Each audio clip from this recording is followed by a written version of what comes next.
France. It began with the sea. The same sea that once linked civilizations would soon divide them. Between Spain's southern coast and Morocco's rugged north, the tide carried ambitions of empire, cloaked in promises of protection. On November 27, 1912, a treaty was signed in Europe's quiet halls, the Treaty of Fez. France claimed the heart of Morocco.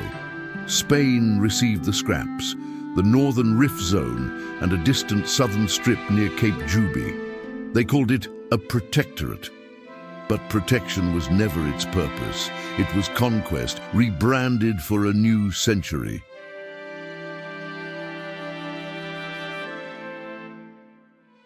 Europe was dividing Africa like a feast. France took the lion's share, Britain watched, and Spain, humiliated after losing its empire in 1898, sought redemption. A second chance across the Strait of Gibraltar, a foothold to restore its pride. The land it claimed was no blank canvas. It was the Rif, steep mountains, valleys of olive trees, home to the Amazigh tribes, independent, fierce, proud. No foreign power had ever truly subdued them. Spain was about to learn why.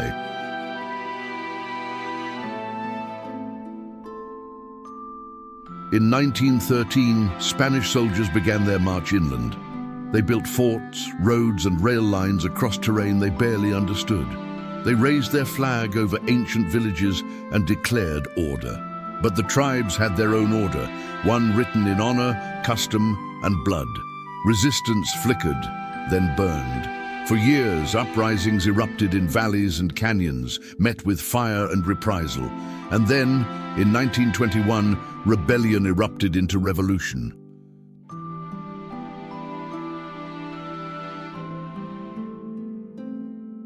At a place called Annual, Spanish forces met their reckoning. Their columns stretched thin through the mountain passes, their supply lines cut. From the ridges descended the warriors of the Rif, united under a leader both brilliant and relentless, Abd el-Krim, a man who had once worked for the Spanish, now turned against them. He knew their tactics, he knew their pride. What followed was annihilation. 13,000 Spanish troops were wiped out in days. The disaster of Annual, a colonial humiliation so complete it nearly toppled the Spanish monarchy itself. Spain's dream of easy rule was shattered, but the Rif's dream was just beginning. Abd el-Krim united the tribes into a republic, the Republic of the Rif. For 5 years, they built a state in defiance of Europe. Schools, courts, councils, all rooted in Amazigh law. Their anthem spoke of freedom, their coins bore their own seal. They sent petitions to the League of Nations, declaring themselves an independent people. The League turned a deaf ear. Europe would not allow liberty in a land it had already claimed. In 1924, Spain returned, this time not alone. France joined the assault. 2 empires aligned to crush one mountain republic. From the skies came death unseen before on African soil. Bombs that hissed instead of roared, gas that burned the lungs and melted the skin. Spain deployed mustard gas across the Rif, from Melilla to Chefchaouen. Villages vanished under clouds of poison. Cattle died, rivers blackened, children suffocated. Europe called it pacification. The Rif called it genocide.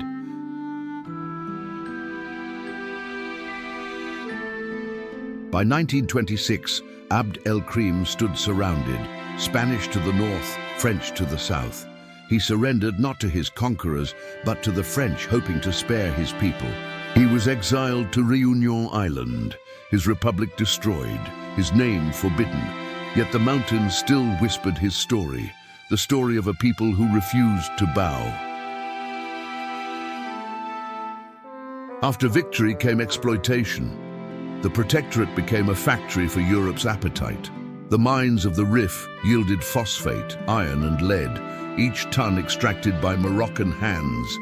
Spain built railroads, not to link Moroccan towns, but to connect mines to ports like Melilla and Ceuta.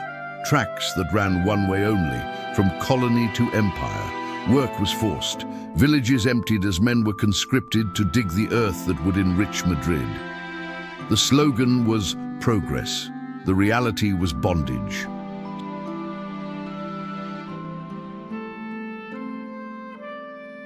The economy split in two. For Europeans, banks, trade and profit. For Moroccans, hunger, taxes and exile. Local artisans found their markets flooded by cheap imports. Farmers lost land to foreign concession companies. Even olive groves were taken, fenced, renamed. A dual economy. One world gilded in gold, the other chained in debt. Spain called it modernization. The tribes called it theft. In the capital, Tetuan, the illusion of partnership played out. Spain built a palace for its high commissioner beside the Khalifa S, the Sultan S nominal representative. Two thrones, one power. The Khalifa signed decrees he didn't write.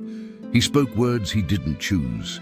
Authority flowed from Madrid, through generals, through administrators, never through the people. Even the Muezzin Es call to prayer seemed different here, echoing through alleys watched by foreign guards.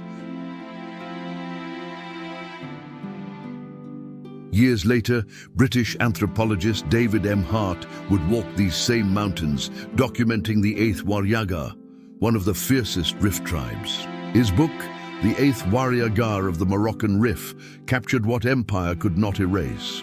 A social code rooted in solidarity, pride and resistance. Hart wrote of councils that still met in secret, of elders who remembered the war in songs, of families who still spoke el-Krim's name in whispers. Through his eyes, the Rif became not a defeated land, but a living archive of endurance. Petitions began to arrive, letters from Moroccan exiles, intellectuals, tribal representatives. They spoke of forced labor, chemical attacks, and broken treaties. They pleaded with the League of Nations to intervene, but the League was deaf to the colonized. Every complaint vanished into bureaucracy, stamped, filed, forgotten. Spain denied everything. Europe looked away, and the Rif was left to mourn in silence.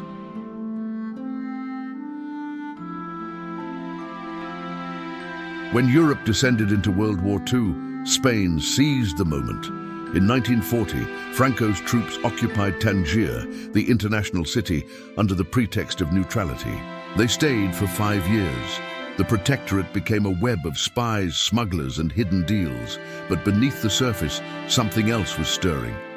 Moroccan nationalism. From Rabat to Tetuan, pamphlets circulated in secret.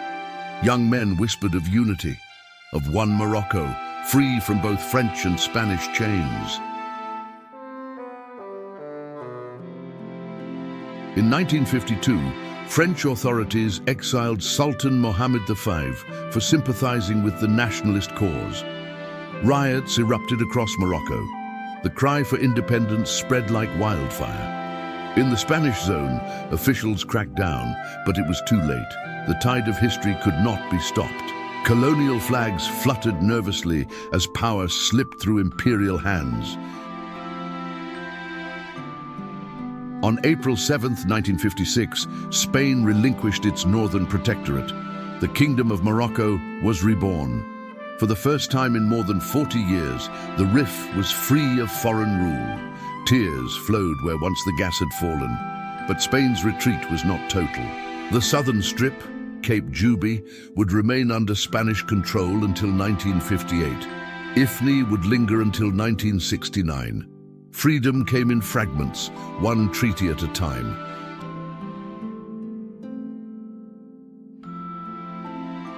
The Protectorate's ghosts remained. Railways built for exploitation now rust under the sun. Mines lie empty, their tunnels collapsed. The wealth of the land was gone, leaving only poverty behind. Generations grew up in the shadow of what empire had taken. In the Rif, memory became resistance. Songs mourned the dead and cursed the skies that once rained poison, but they also sang of dignity, the one thing no colonizer could extract. 70 years later, the Rif still remembers. In the markets, elders tell stories of el-Krim. In the mountains, children play near the ruins of Spanish forts. And in the air, a quiet defiance lingers. Historians now piece together the fragments: League of Nations petitions, forgotten archives, David Hart's field notes, to restore a silenced chapter of history. What Spain called a protectorate was a prison. What Europe called progress was pillage. And what the people called resistance was life itself. Empires rise and fall, borders shift, but the land remembers, the mountains remember, and the sea, the same sea that carried the conquerors, now carries their ghosts. Subscribe for more untold histories, only on Undiluted Story.